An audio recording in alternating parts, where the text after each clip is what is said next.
phony, and totally weird. Gavin Science. It's time for Gavin Science. This greasy vermin can't keep his hands from squirming. If you've been watching this show, and I know you have, you know we were the first to call out Gavin's bizarre hand movements. Remember this classic? Conditions that determine our fate and future, and that fundamental notion of agency, I think, is important more broadly, and I think that goes to some of the issues around, victimization, and I see a lot of that, respectively. Gavin Newsom entered the political stage looking less like a leader and more like an actor chasing a part in a budget soap opera. He had the polished grin, the slicked back hair, and the rehearsed hand gestures, but little real substance behind them. Under his watch, California has drifted from its reputation as the Golden State and started to resemble a crumbling reality show marked by soaring migration, homelessness, and crime. And Greg Gutfeld wasn't the only voice pointing this out. He cut through the glossy image and exposed Newsom as little more than a salesman pitching a company that's already going under. California Governor Gavin Newsom is now calling his city's homeless encampments unacceptable, which is odd since he's the guy who made them acceptable, turning sidewalks into red carpet events for drug addicts, thieves, and unemployed CNN anchors. On Monday, he urged cities to ban the camps from sidewalks, parks, and other public areas. So after years of denying the problem, he's now pretending to fix it, which is like putting on a condom as you're leaving a whorehouse. Not even the strongest layer of hairspray can hide the reality of Gavin Newsom's record. He works hard to cast himself as a calm and confident architect of progress, yet California is losing businesses and residents faster than he can line up another camera-ready appearance. Companies steer away from a state where success comes with punishing taxes, while families flee crushing living costs and crime that has transformed once proud cities into bleak warnings. Still, Newsom insists everything is fine, like a host pretending the party isn't over as the guests are already halfway down the driveway. Gutfeld tears into this act, making clear that Newsom's style of leadership is built on optics, not outcomes. When a far-left Dem runs for national office, he acts like a Republican. This is where the left is really pro-trans. Suddenly, they grow balls. So Newsom is fed up with tent cities, the crime, the urban decay. No, he's not mad about that stuff. He's mad you noticed. It's like a criminal telling a jury he's sorry he robbed 25 banks when he's just sorry he got caught on the 26th. Nothing highlights Gavin Newsom's failures more than the homelessness crisis. California's streets have turned into sprawling tent cities, leaving whole neighborhoods swallowed by despair. Despite billions poured into initiatives and programs, the problem has only deepened. Newsom treats spending as progress, as if tossing public money into a bottomless pit counts as a solution. Gutfeld shatters that illusion with a biting comparison, likening it to buying a waterbed for a sinking ship. While the crisis worsens and taxpayer dollars evaporate, Newsom keeps flashing that practiced smile for the cameras. And yet earlier this week, Gavin unleashed his inner 10-fingered freak. I came into that recall campaign still arguing that all politics is local. I still had a romantic notion of that. I intellectualized that a lot of our politics and the discourse was national. I didn't fully appreciate how nationalized our politics have become. In so many ways, that shape-shifted a lot of what we're doing and who I am today. And then there's Newsom's fixation on expanding government power. He piles on new rules and restrictions as if collecting them were a personal hobby, building the most burdensome catalog imaginable. Gas prices skyrocket, taxes feel more like punishments, and endless layers of bureaucracy smother businesses. To the people living under these policies, it feels like oppression. But Newsom insists it's progress. Gutfeld skewers this mindset, mocking him as a man who confuses micromanaging every corner of life with genuine leadership. You pay for the handrail. We've been lied to for years that homelessness is all about affordable housing. Fentanyl isn't the problem, it's that loan officer at the bank. Yet as we walk to work, we never saw families or kids, just men. So strung out on fentanyl, they look like they were playing Twister without a mat. Affordable housing won't change that. Give them a house, they'll burn it down when they pass out holding a crack pipe. Where do they think they are? The White House? That experience shaped who I am today and why we approach things the way we do. Newsom's failures are especially glaring when it comes to crime. Once vibrant cultural hubs like Los Angeles and San Francisco have become global showcases of decline. Headlines are filled with smash and grab robberies, and ordinary citizens feel abandoned as lawlessness rises. Yet Newsom responds with calls for compassion and equality, as if a thief with a crowbar could be disarmed by soft words. Gutfeld roasts him mercilessly, quipping that his spine has all the strength of a pool noodle. This last year, these last 6-7 months, this is something altogether different. Like he's molesting a ghost. But apparently, our commentary on his hands have gotten inside his head, and Gavin now is desperately trying to control himself. Well,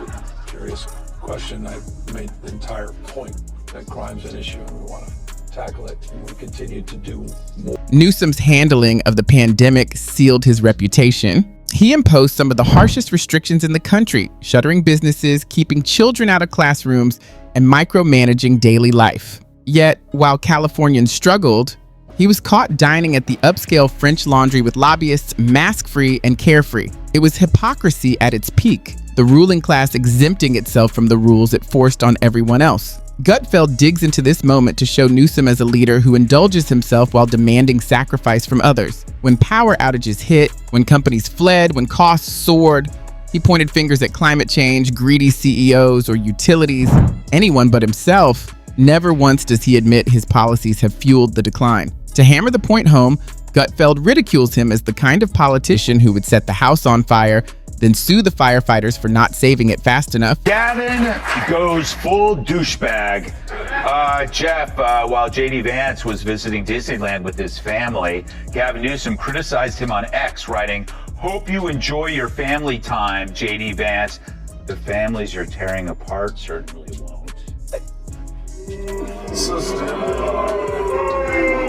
Do you think he really meant that? I don't think when he said enjoy it, I don't think he did. Newsom has also built a bizarre personal brand. He parades himself as the Democrats' savior in waiting, strutting as though auditioning for a higher office.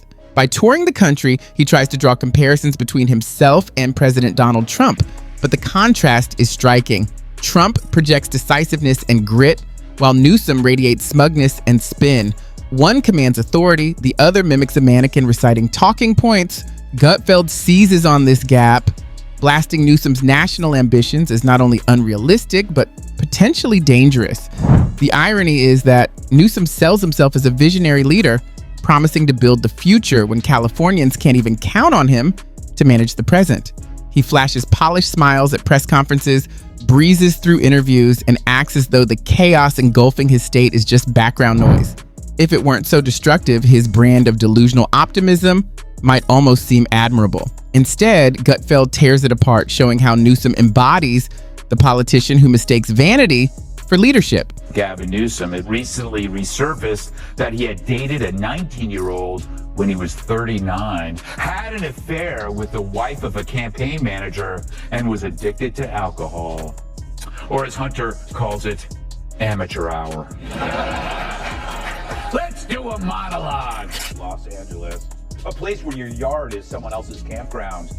911 calls are answered slower than airline customer service, and the governor looks like a die-hard villain. Supporters claim California under Newsom is a showcase of progress, insisting the chaos is somehow proof of his creativity. But for residents worn down by paying more and getting less, patience is the only thing being tested. Newsom is the salesman who peddles potholes as if they were paradise, the showman who manages decline while preaching innovation.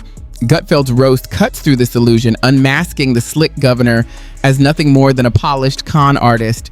The true Newsom emerges a carefully crafted facade, propped up by empty rhetoric and media spin. Worst of all, he's not finished. He continues to plot, scheme, and eye higher office, convinced that the same rehearsed lines and perfect grin that duped California can sell the rest of America the same brand of snake oil.